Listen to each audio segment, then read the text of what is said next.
В преддверии Международного женского дня в Театре оперы и балета прошел праздничный концерт. В зале собрались представительницы прекрасной половины республики, отличившиеся в своей профессии и общественной жизни.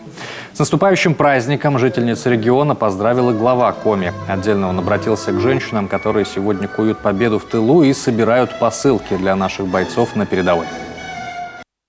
Я точно вам хочу сказать, что наши бойцы на передовой очень ждут этих посылок, не только потому, что в них какое-то материальное, но самое главное, они ждут и того добра, тех писем, которые эти посылки наполнены.